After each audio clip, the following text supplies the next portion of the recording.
هانتي يا لاله كرات البني السريع كيتوجدوا في رمشة عين، ساهلين ماهلين، ما فيهم لا عذاب لا تمار. الا جاك الجوع وكنتي عكزانه ما فيك ما يوجد للكوتي، اجي نحضروا كرات البني السريع في 10 ديال الدقائق، بلا دليك بلا وقوف في الكوزينه، والاهم مستحيل يشربوا لك ولو نقطه ديال الزيت. مرحبا بكم معايا، يلا نبداو في الوصفه. هانتي يا لاله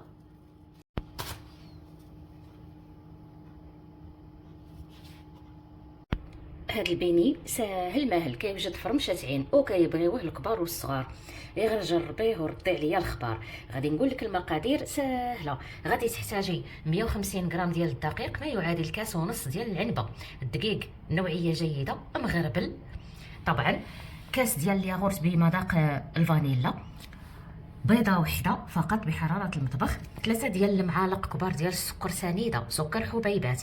تحتاجي واحد الساشيه ديال خميره الحلويات فيها 8 غرام، وواحد كيس سكر بنكهه الفانيلا، شويه ديال القرفه كتبقى اختياريه، وشويه ديال سنيده. بالنسبه للياغورت فانيلا الا ما كانش عندك متوفر تقدري تعوضيه بنص كاس ديال الحليب. غادي تجيبي واحد الزلافه وغادي تهرسي فيها ديك البيضه،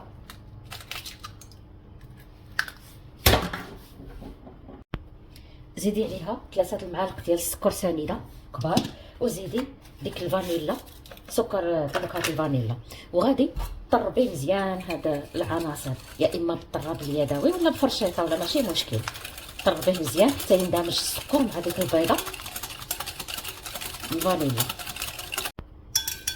من بعد غادي تزيدي هذاك الياغورت بنكهه الفانيلا،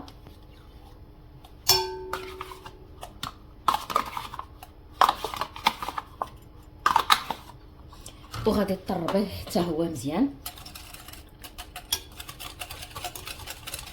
شتي ما فيها لا زيت لا كثره المقادير، وكيجي هائل وما كيشربش الزيت نهائيا.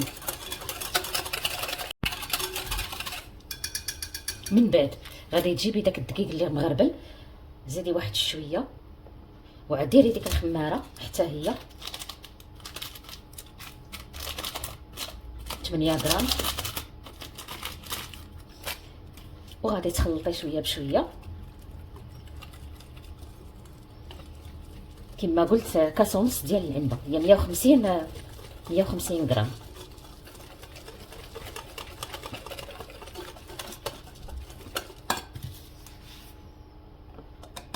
صافي نديرو كاع كامل.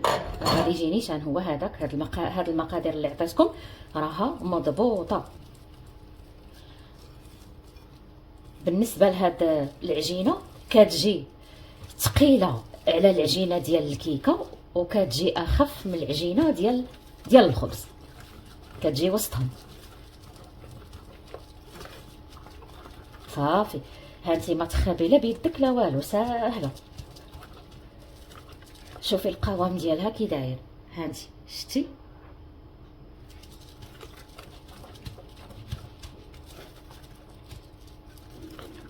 صافي حتى ما يبقاش يبان هذاك العجين داك الدقيق عفوا. صافي وتوقفي ديك الساعه. هانتي غادي تجيبي مقله وديري فيها الزيت وخليها تسخن على نار مجهده. في الاول ديريها على نار مجهده، ومن بعد ما تسخن مزيان عاد كتنقصي لها على نار متوسطه. وغادي تجيبي واحد المعلقه صغيره غطسيها في الزيت هكذا وقطريها باش من تجي تهزي العجينه ما تلصقلكش، وغادي تهزي غير هكا النص ديال المعلقه الصغيره. هانتي شتي وما غاديش تلصق. غادي تحطيها في الزيت، غادي تشوفي معايا ما تلصقش. علاش درنا غير هاد شويه، غير نص معلقه صغيره، حيت غادي ينتفخوا. الا كبرنا غادي يجيو الكرات كبار. صافي هزي هكذا وغادي توضعيها في الزيت.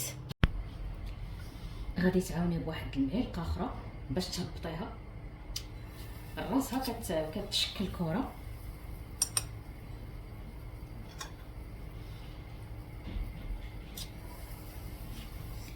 هانتي غير كديريهم في الزيت راسهم كينتفخوا، وغادي غير تحمر شويه تقلبيها. شوفي كينتفخوا كيطلعوا الفوق حيت خفاف. نقصي العافيه باش يطيبوا من الداخل، باش ما يتخطفوش. الحراره ديال الزيت غير في الاول اللي ديريها سخونه بزاف.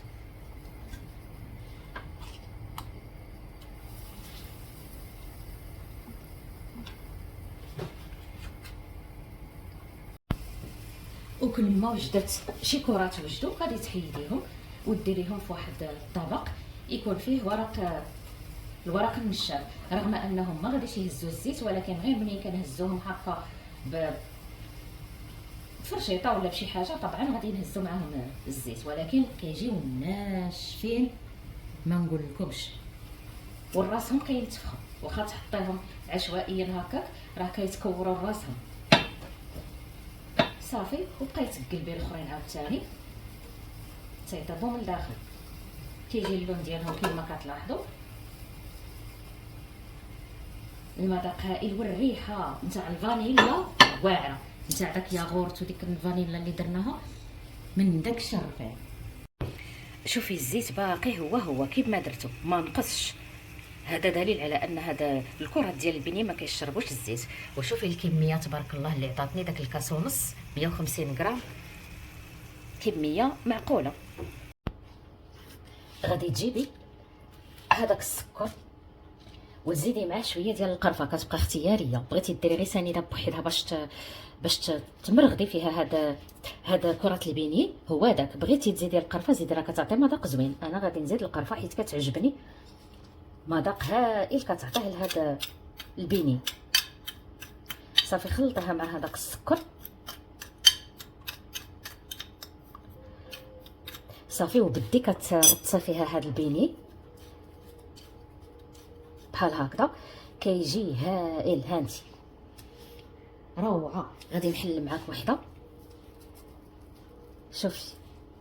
شوفي كي كيجي داير من الداخل، كيجي بحال البونج ما شاربش الزيت وبنين بزاف. واو واعر. صافي، وكتكملي باقي الكرات تمرغديهم في هذا السكر سنيده وكتحطيهم. وهذا هو البيني مفشفش رائع لذيذ وكيذوب في الفم بابسط المقادير. الا عجبتكم الوصفه ديال اليوم شجعوني بواحد اللايك واشتركوا في القناه باش ديما يوصلكم الجديد السهل والاقتصادي، وردوا عليا في التعاليق. خليتكم على خير ومع السلامه.